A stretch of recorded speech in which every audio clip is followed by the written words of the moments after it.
तो दोस्तों, इस वीडियो में हम लोग बात करेंगे MHD9 की एक टिप्पणी के ऊपर, जो कि टिप्पणी आता है आप लोगों के एग्जाम में, कई बार आया भी है, यशपाल के ऊपर। ठीक है, जो कि एक लेखक हैं, कवि हैं। ठीक है, तो उनकी जीवनी के बारे में पूरी चीज़ें देखेंगे, ताकि कल आप लोगों के एग्जाम में अगर ये क्वेश्चन मिल जाए तो आप लोग आराम से इसको लिख पाएँ। ठीक है, तो देखिए, यशपाल जो है एक क्रांतिकारी कथाकार और हिंदी साहित्य के एक ऐसे स्तंभ हैं जिनकी कहानियां न केवल तत्कालीन समाज का दर्पण थी, बल्कि आज भी प्रासंगिक बनी हुई है। मतलब जो यशपाल हैं वो हिंदी साहित्य के एक स्तंभ की तरह हैं, और उस समय में, जिस समय में ये जीवित थे और मतलब अपनी लेखनी का कार्य किया करते थे, उस समय तो ये समाज का दर्पण, साहित्य को समाज का दर्पण ही कहा जाता है। तो साहित्य मतलब समाज के दर्पण तो बने ही थे, लेकिन ऐसा नहीं है कि आज भी इनकी कहानियाँ, जो भी चीज़ें हैं वो पढ़ी नहीं जाती हैं, इसलिए आज भी ये प्रासंगिक बनी हुई है। उनकी साहित्यिक यात्रा अपने व्यक्तिगत जीवन की क्रांतिकारी विचारधारा और स्वतंत्रता संग्राम में सक्रिय भागीदारी से और गहराई से जुड़ी हुई है।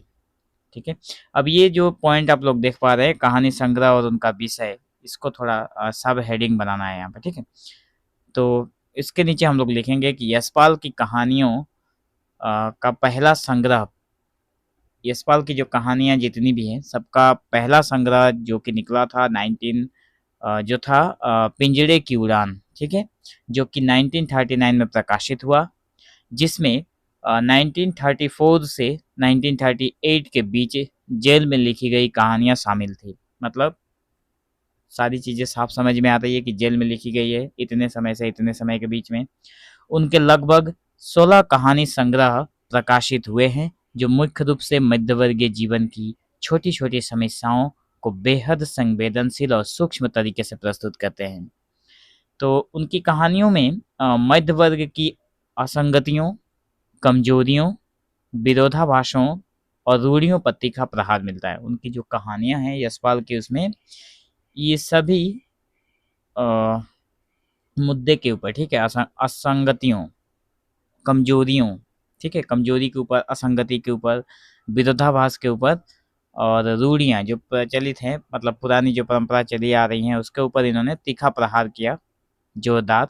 और वे दिखाते हैं कि कैसे यह वर्ग अपनी ही बनाई हुई झूठी प्रतिष्ठा और कृत्रिमता के बोझ तले दबकर दयनीय हो जाता है। उनकी कहानी चार आने इस बात का एक उत्कृष्ट उदाहरण है। उनके द्वारा लिखित एक कहानी है चार आने। ठीक है, इसी प्रकार गवाही और सोमा का साहस, ये भी कहानी का नाम है। तो जैसी, मतलब गवाही और सोमा का साहस जैसी कहानियां समाज के भीतर व्याप्त पाखंड और कृत्रिमता को उजागर करती हैं। अब यहाँ पे थोड़ा, मतलब यहाँ पे गैप होना चाहिए था, ठीक है, लेकिन ये मिस्टेक की वजह से यहाँ पे एक गैप नहीं दिया हो पाया। तो अब हम देखेंगे विचारधारा और साहित्यिक दृष्टि। तो यह आश्चर्यजनक है कि अपने व्यक्तिगत जीवन में व्यक्तिगत जीवन में एक घोषित मार्क्सवादी और गांधीवादी विचारों के विरोधी होने के बावजूद यशपाल की कहानियों में उनके राजनीतिक विचारधारा का कोई आग्रह या पूर्वाग्रह नहीं दिखता। वे अपनी कहानियों के माध्यम से किसी विशेष राजनीतिक एजेंडे को थोपने के बजाय मानव मन के यथार्थ और सामाजिक सच्चाइयों को सामने लाते हैं। ठीक है, अगला है कि यशपाल अपनी साहित्यिक दृष्टि को स्पष्ट करते हुए कहते हैं कि कर्म की शक्ति का स्रोत तर्क या विचार की शक्ति है। मतलब यशपाल क्या कहते हैं कि साहित्यिक दृष्टि को स्पष्ट करते हैं और कहते हैं कि कर्म की जो शक्ति है उसका स्रोत क्या है, तर्क या फिर अपने विचार की शक्ति। जैसा विचार होगा वैसा ही कर्म होगा, इसलिए कर्म की शक्ति का स्रोत क्या है, विचार की शक्ति।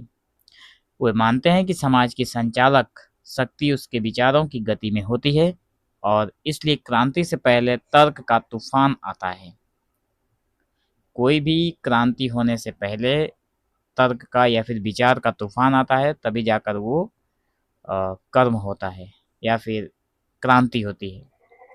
उनका मानना था कि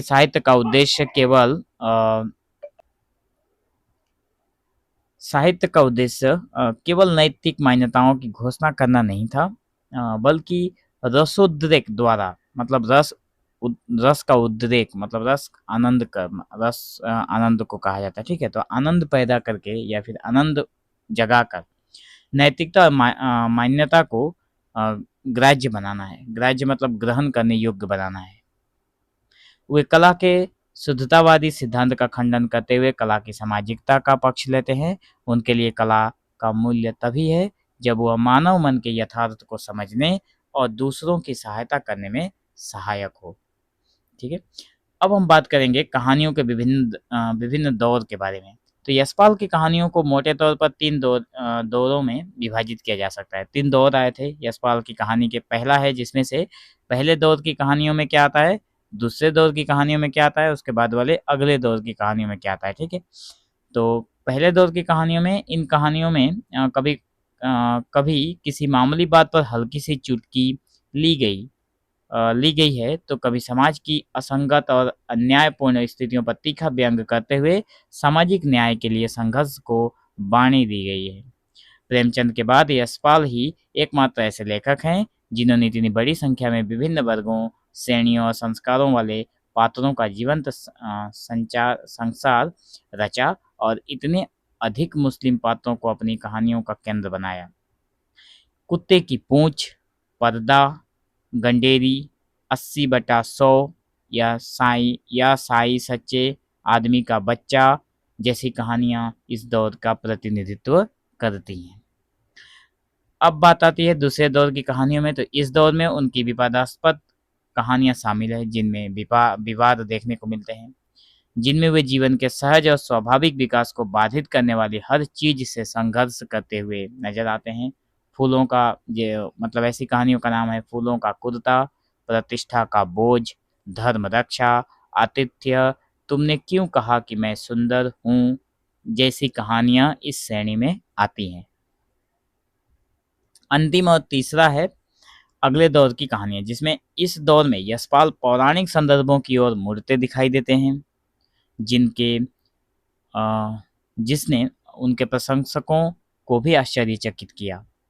हालांकि इन कहानियों में उनका उद्देश्य अतीत का गुणगान करना नहीं था, बल्कि अतीत के संदर्भों से वर्तमान के विरोधों को उजागर करना है। ये कहानियां उनके संग्रहों जैसे उत्तमी की माँ, सच बोलने की भूल, खच्चर और आदमी और भूख के 3 दिन में संकलित हैं। तो दोस्तों, निष्कर्ष के तौर पर हम लोग यही कह सकते हैं कि यशपाल ने 300 से अधिक कहानियां लिखी हैं। संख्या में इतनी अधिक होते हुए भी उनकी कहानियां न तो कहानी कला के मानदंडों को शिथिल करती हैं और न ही मनुष्य के प्रति लेखक की वचनबद्धता को कमजोर करती दिखाई देती हैं।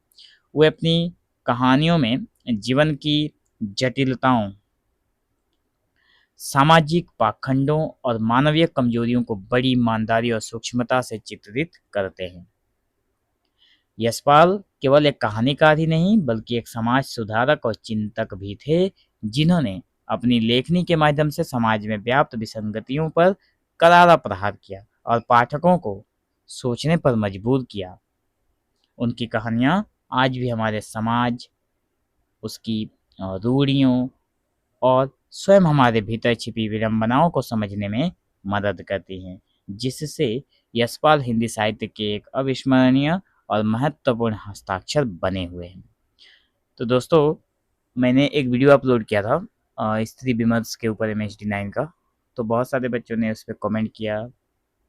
हो सकता है किसी को वीडियो अच्छा भी लगा हो, किसी को ना भी लगा हो, लेकिन जिस वक्त मैंने उस वीडियो को रिकॉर्ड किया था उस समय मेरा शारीरिक हालत कुछ ठीक नहीं था। बहुत सारे बच्चों ने कमेंट किया था कि सर इम्पोर्टेंट क्वेश्चन लाइए, इसके ऊपर वीडियो बनाइए। तो मैंने जोर ज़बरदस्ती करके एक वीडियो रिकॉर्ड किया, लेकिन उसमें कुछ गलतियां हो सकती हैं, ठीक है। तो उसको आप लोग थोड़ा इग्नोर करें।